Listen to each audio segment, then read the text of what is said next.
We got a stark warning today. A report says that the U.S. has lost its military edge and could lose a war against China or Russia. Your values of love, charity, and faith built this nation. You're in the Air Force, right? Marines, actually. How long are you here for? A few weeks. 30 seconds left. Just get us in field goal range.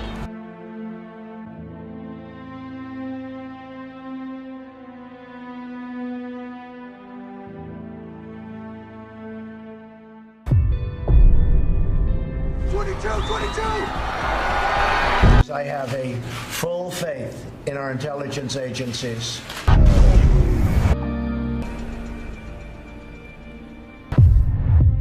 The blackout may run along the entire northwest corridor.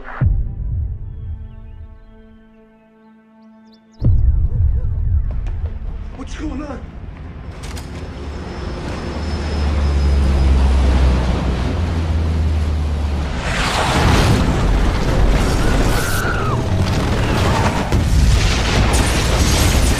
Cabin. Jake, you take care of your brother, you hear me? Now go now, go while you still can. Let's go. If you're seeing this broadcast, you are in a part of the country no longer controlled by the government of the United States. The first thing we need to discuss at some length is the rise of China. It's certainly making the press these days. People seem to understand that something's happening in China, but most people are not fully aware of the full breadth and depth of what's happening in China. In fact, most of the people in China do not understand the historical implications of what's going on. China is the next great country in the world, whether we like it or not. And there are a lot of people who do not like the rise of China. The 19th century was the century of the UK. The 20th century was the century of the US. The 21st century is going to be the century of China. The United States lost over 3 million manufacturing jobs, nearly a quarter of all steel jobs, and 60,000 factories after China joined the WTO. And we have racked up $13 trillion in trade deficits over the last 2 decades. But those days are over. We will no longer tolerate such abuse. We will not allow our workers to be victimized, our companies to be cheated, and our wealth to be plundered and transferred. America will never apologize for protecting its citizens. The United States has just announced tariffs on another $200 billion in Chinese-made goods, for a total so far of $250 billion. I have great respect and affection for my friend, President Xi, but I have made clear our trade imbalance is just not acceptable. Does this news from Apple, put more pressure on the president to make a deal or not? I think there are two ways to look at it. There's the White House way of looking at it, which is that the problem U.S. companies have is that China's economy is slowing down, and the reason China's economy is slowing down is because the tariffs are working. In other words, Trump is winning his trade war.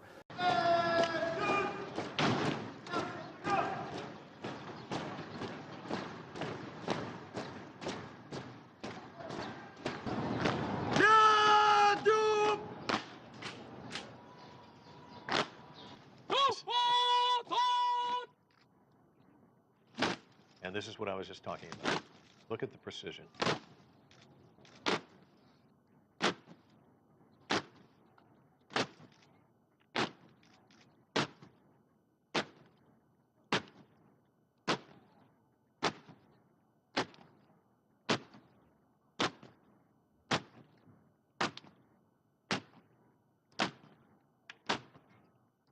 Bibles forcing Christians to renounce their faith. This persecution just the latest attempt by Beijing to crack down on all religion. In August, the United Nations said China could be holding more than 1 million Uyghurs and other Muslims in internment camps for, quote, political education. Beijing says the camps are vocational training centers, bolstering economic growth, and of course, they say it's for social mobility. So let me state this right up front. A Trump administration, our Christian heritage, will be cherished, protected, defended, like you've never seen before. Yesterday's broadcast, U.S. groups say dozens of Christians were detained following a raid on a Protestant church in southwestern China. It's the latest example of the communist government cracking down on religion. One report says in the past few months, Beijing has taken down 2,000 crosses from houses of worship. And we know that families and churches, not government officials, know best how to create a strong and loving community.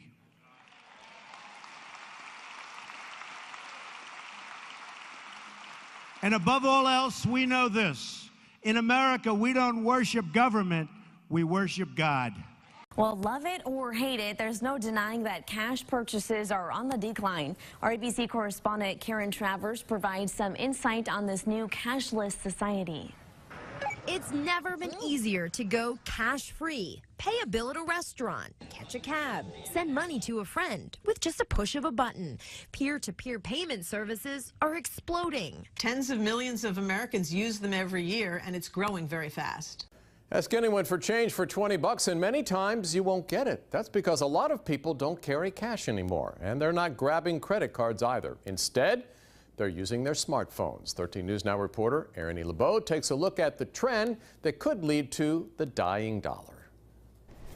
What's in your wallet? Just my debit card and my ID. I have nothing in there.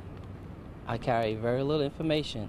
Credit card and cash? It's a question I posed to people on the streets of downtown Norfolk. I found that very few people actually say cash. People are relying more and more on paying for things mobilely with their smartphones. So I trusted Apple Pay because I've used it before. Apple Pay, Venmo, and Google Wallet to name a few. All are mobile payment apps that allow you to pay for things by flashing your phone.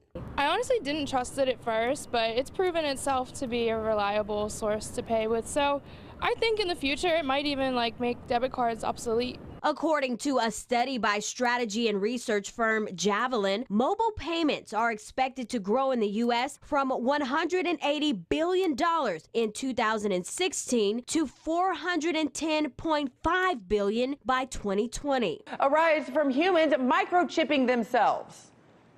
This is the mark of the beast. Listen, let me tell you something. I mean, I'm no biblical scholar here, but it's amazing the parallels made. Now listen, let's get down to brass tacks. Would you, not you, I wish they'd stop with this. They go, we're going cashless. We've been cashless. Where's this cash? Ever buy a house with cash or a car? We've got this. I don't even have, I got a couple of bucks. We've been cashless. But that's not the issue. One of these days, these kids, I think you call them millennials or something, they're going to take these little tiny RFID, radio frequency identification chips, about the size of a grain of rice. And they're going to be cool, Scotty. Oh, they're going to be waiting in line overnight to get implanted. And they're going to say, look at this. I can go to the drugstore. I can go to a cab. Isn't it great? How cool am I? Look, I've got this little embedded chip. And they'll say, they have medical records. And you're going to do that to grandma and grandpa in case, God forbid, they have some kind of dementia they're walking off. I mean, after all, we have it in our dogs, right? It's like OnStar for human beings. But here's the catch. One of these days, God forbid, Scotty, they find you guilty of something. And you go before a court, and they say, we're going to sentence you to prison? No. We're going to turn your chip off, and you don't exist. Poof. Everything. In fact, people are going to notice that when you walk up, they're going to say, who is this? You're not registered. You say, it's me. What do you mean, who is this? No, you're not showing up on this. You don't exist. If you think I'm kidding, this is Elba. This is like some type of a prison. And people are going to be, one of these days, enslaved by this chip that it will replace you. By 2020, China plans to give all of its 1.4 billion citizens a personal score based on how they behave. So some people with low scores are already being punished if they want to travel. Nearly 11 million Chinese people can no longer fly. and 4 million are barred from trains. Next week, the program will start expanding nationwide. Ben Tracy is in China with what's behind the government scoring system. Ben, this sounds like scary stuff. Good morning. Good morning. The government here says it is trying to purify society by rewarding those who are trustworthy and punishing those who are not. Hi there. How you doing? I am wonderful. I am so sorry. That flight is canceled. No. Customer incident at the other end. What? So when is the next flight? Yeah, they're all kind of full. I booked this weeks ago. It's my best friend's wedding. I'm sorry. I have to get there. I have to. Okay, let's see what we can do. Oh, thank you.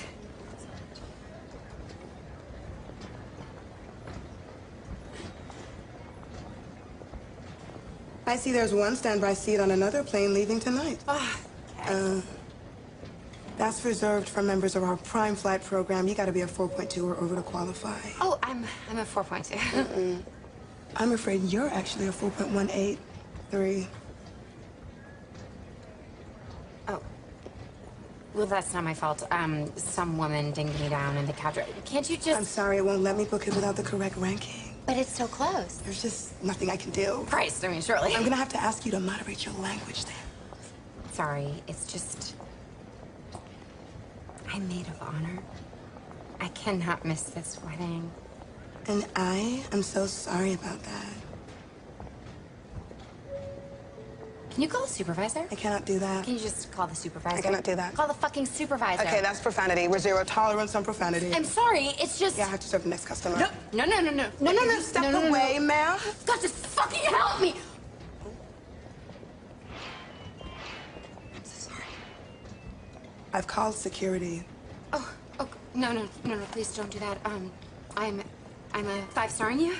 5 stars. What's the issue here, Hannah? Intimidation and profanity. Oh, no, I was not intimidating. Don't speak, ma'am. I was just trying to... Okay, so, in order to restore calm, I'm invoking my authority as airport security to dock you 1 full ranking point as a punitive measure. This is a temporary measure. No! The score reverts to normal in 24 hours. No, but I need it now. Period, all downvotes are subject to a ×2 multiplier. ×2? We recommend you avoid negative feedback at this time. I'm on double damage? Please, remove yourself from the airport immediately.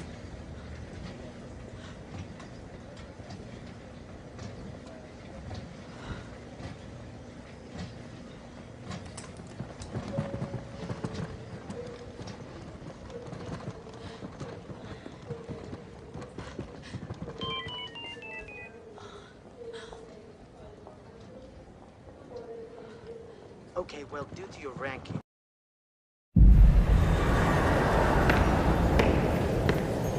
为什么强大的国家都会走向灭亡呢？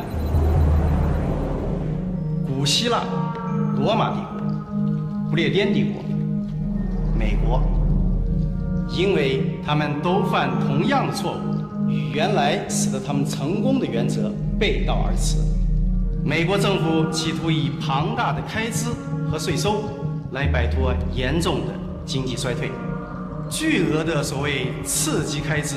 庞大的医疗改革，政府接管私有企业，债务累累。当然，我们是他们的大债主。